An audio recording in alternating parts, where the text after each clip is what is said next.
आज हामी के गर्छौँ भने आज हामी रामेन स्टाइलमा नुडल खान्छौँ। मैले रामेन स्टाइलमा नुडल्स किन भने हाम्रो नुडल्स चाहिँ रामेन हुँदैन, तर स्टाइल चाहिँ रामेनको हुन्छ।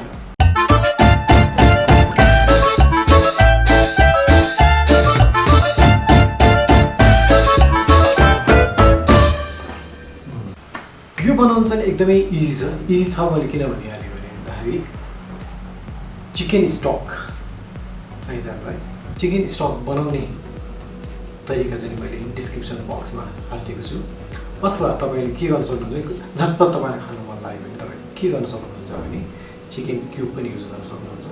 तर चिकन स्टकको जस्तो फ्लेभर चाहिँ पाउनुहुन्न। सो द्याट सकेसम्म तपाईँ चिकन स्टकमै बनाउनु। चिकन स्टक बनाउने तरिका चाहिँ मैले डिस्क्रिप्सन बक्समा हालिदिएको छु।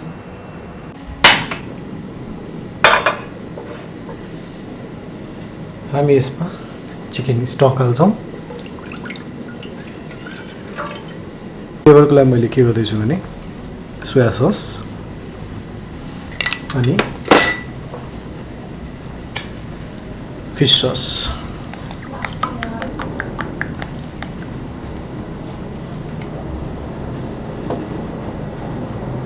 त्यसपछि मैले नुन हालेछु। ओके, यो हाम्रो रेडी भयो। अब हामी यसलाई हाम्रो चिकन स्टक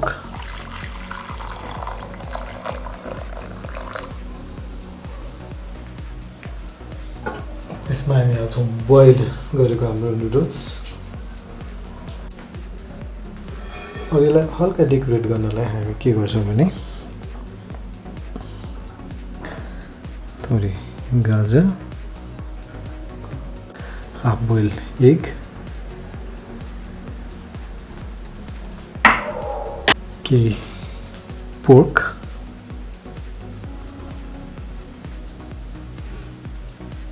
सीविड, थोरै धनिया।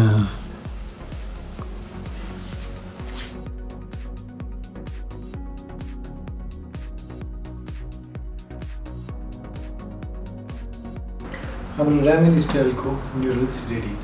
एकदम इजी। चिकन स्टक भइसकेपछि बोइल नुडल हाल्ने, हल्का गार्निसिङको लागि मैले पोर्क ग्रिल गरेको पोर्क हालेँ, त्यसपछि हाफ बोइल एग अनि गाजर। सीविड चाहिँ मसँग थियो, त्यस कारणले मैले हालेँ। यदि तपाईँसँग सीविड छैन भने नो प्रब्लम, यत्तिकै पनि खान सक्नुहुन्छ।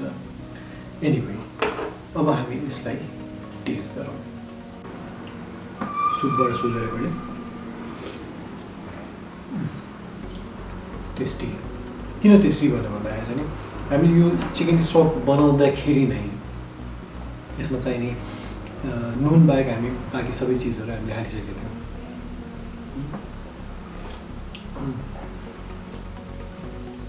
नुडल्स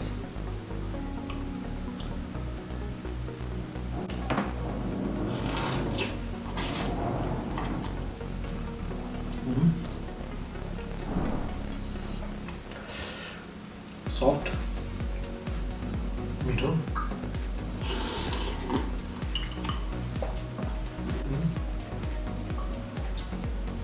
यो ग्रिल गरेको हाम्रो पोर्क।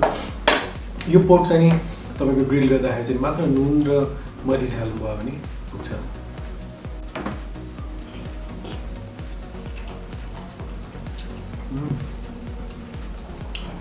टेस्टी, मिठो।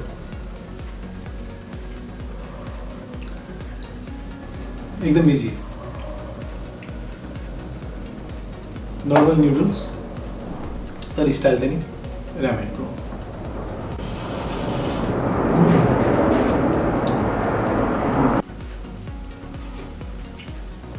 तपाईँ पनि रामेन स्टाइलको नुडल्स घरमै बनाएर खानु होला। It's taste wow. अनि प्लिज लाइक, सेयर र सब्सक्राइब चाहिँ गरिदिनु होला। चीयर्स।